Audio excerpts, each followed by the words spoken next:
Vocês têm uma das atividades é a classificação de softwares educacionais. Lá dentro do módulo 2, sugestões de repositórios digitais, vão perceber o seguinte: tem muitos softwares disponíveis para o ensino de matemática. Só que o fato de ter muitos não quer dizer que todos eles têm qualidade. Na verdade, vocês vão perceber que poucos deles, de fato, podem ser utilizados para as práticas educativas dentro da matemática, né, com a tecnologia. Em cada contexto, tem um software que se adequa ou não, né, à realidade e que pode contribuir.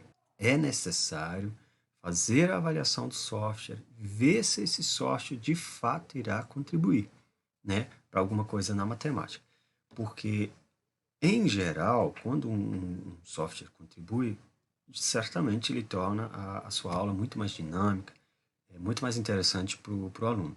Mas se ele também não tem nada a contribuir, você simplesmente vai ter uma perda ali de algum tempo com esse software que no final pode não te trazer resultado. Então, por isso que é extremamente importante você fazer a avaliação do software antes de fazer o seu uso. Então, essa planilha aqui, ela tem essa sugestão de você colocar o nome do software, a descrição dele, como são as principais funcionalidades, para que ele é desenvolvido. A classificação do software quanto ao tipo, não existe uma unanimidade entre os autores para falar que essa é a única classificação, na verdade, existem várias outras, a gente está utilizando essa justamente porque a gente considera um pouquinho mais completa. E vocês podem ver aqui que nós temos programação, apresentação, jogo, micromundo, consulta, simulação, pergunta, resposta, comunicação, cooperação, construção e tutor inteligente. Todos esses são propostos por Valente. Então, nós temos o seguinte: cada um desses, naquele material que foi deixado na plataforma, ele detalha o que é um software de programação, o que se enquadra, né? Então, os softwares de programação são geralmente softwares mais completos e que deixam o aluno numa postura mais ativa. Então, o aluno tem vários comandos que ele vai ter que seguir para depois chegar na solução de um problema. E, geralmente, ele vai ter que planejar, descrever, executar e depois avaliar se é aquilo que ele queria mesmo. E é um processo de erro e acerto, até que ele consegue resolver o problema proposto. Software de apresentação, por exemplo, um software de apresentação de slides, né? Ele é um software de apresentação. Jogo, ele é muito fácil de identificar porque ele tem uma parte mais lúdica. O Micromundo, ele é um software, por exemplo, se eu colocar lá, é construção de uma cidade, um software que permite fazer isso. Então, ele é um micromundo. Um software de consulta, por exemplo, um navegador, outros aplicativos de matemática em que você vai consultando os conteúdos, simulação, por exemplo, você vai lá e coloca peso de um lado, depois peso do outro, diminui a distância, aumenta a distância, né, por exemplo, e aí você vai percebendo o que vai acontecendo. Pergunta e resposta são aqueles softwares em que você marca a resposta e na hora tem o feedback, né? São geralmente softwares mais que deixam o aluno numa postura mais passiva. Software de comunicação, esses também são simples de identificar. WhatsApp, Facebook, né? Skype, então são softwares de comunicação. Mas existem alguns matemáticos, por exemplo, Matway também é um software de comunicação. Software de cooperação, por exemplo, um documento dentro do Google Docs, acessado remotamente por vários usuários que podem modificar ele. Então é um software de cooperação. Software de construção, por exemplo, GeoGebra.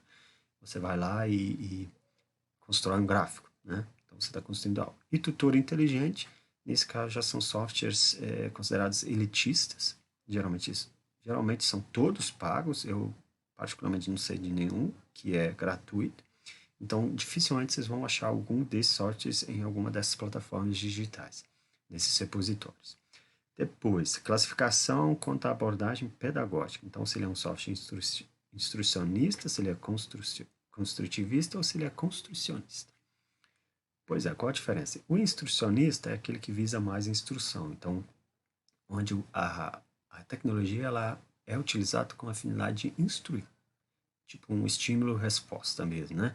Por exemplo, nessa classificação quanto ao tipo, temos softwares de pergunta e resposta, em que você tem várias perguntas, você vai marcando as opções e no final te dá o feedback de quantos você errou, quantos você acertou, e o aluno vai tentando até que ele acerta.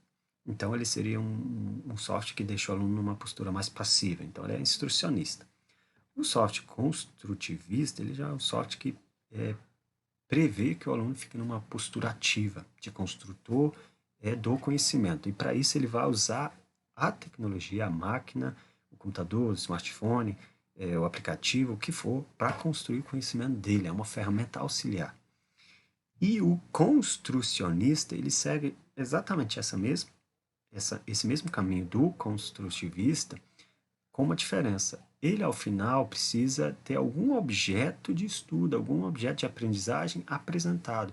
Então, por exemplo, um editor de planilha, em que você faz uma planilha de custos, e ao final ele te entrega essa planilha de custos. Uma construção, um software de construção de gráfico, né? Então, ao final, te entrega um gráfico pronto. O próprio GeoGebra, que você permite fazer alguma simulação, o cara arremessando uma bola e faz a parábola, e ao final essa nomeação ela é um produto. Então seria esse tipo de software. Mas um software ele pode ser construtivista e construcionista ao mesmo tempo, né? Não há impedimento. A série, que sugestão, né, de série que esse software pode ser utilizado, que aí tem alguns conteúdos que são mais restritos não, mas são mais específicos de uma série, né? Então você tem, por exemplo, logaritmo geralmente é estudado lá na segunda série do ensino médio. Então ele é um conteúdo que acaba não aparecendo tanto nas outras séries, né? Aí dependendo do conteúdo, ele fica mais restrito. Depois você vai marcar para quais conteúdos você acha que esse software. Claro que para isso você vai ter que instalar o software, testar ele, ver suas principais funcionalidades, e aí ver, mas para esse conteúdo eu consigo usar, para isso, né? E aí você vai marcando, dentre esses eixos aí, quais são os conteúdos que é possível de utilizar ele. A base de dados é o local onde você retirou esse software. Depois o link, onde é possível fazer o download desse software. Observações, por exemplo, se ele roda em qualquer plataforma ou não, se ele é específico para um sistema operacional ou não, porque às vezes tem esse tipo de observação que precisa ser colocado. E o grau de contribuição. Esse grau de contribuição ele é algo assim que, de certa forma, é particular de quem está avaliando. Mas, em geral, por exemplo, você percebeu que o software ele é instrucionista. Geralmente um software instrucionista, ele não tem muito a contribuir com o ensino da matemática, porque ele deixa o aluno numa postura passiva, então ele é a repetição do que você tem numa aula tradicional, de repente, já, que é a instrução. Então, assim, é possível fazer abordagens diferentes, aí depende da criatividade do professor. Pode ser que o software foi desenvolvido com uma vertente mais instrucionista, e ao final o professor, com a criatividade dele, ele consegue fazer um outro uso, mesclar o uso que era proposto com alguma outra coisa, e ele consegue fazer esse software ser algo que vai realmente modificar a forma como ele aborda a matemática. Então, assim, softwares que deixam o aluno numa postura mais ativa, de busca de conhecimento, de modificação, de reflexão, eles costumam ser softwares que terão uma avaliação mais alta nesse critério. Mas, igual eu disse, pode ser que um software, para uma dada realidade, ele seja muito útil, ele seja considerado relevante. Pode ser que num outro contexto ele não tenha nenhuma relevância. Então, isso também é bem particular. Mas, em geral, softwares que deixam o aluno numa postura passiva, eles são softwares que não têm uma avaliação, uma nota alta, né? Os softwares instrucionistas, por exemplo. Então, boa avaliação para vocês lá. Qualquer dúvida, podem postar nos fóruns, que teremos os colegas que estarão dialogando, então, de repente, pode ser uma dúvida que o colega já consegue olhar e responder. E também podem estar consultando o material base deixado no módulo. Forte abraço a todos.